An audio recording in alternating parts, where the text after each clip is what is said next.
المستوى المدني. نعم.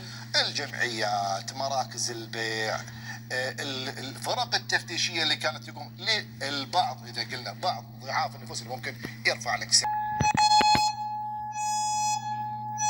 А сейчас говорить о вас слушает Ольга Мироносец из «Голоса повестки» в Украине.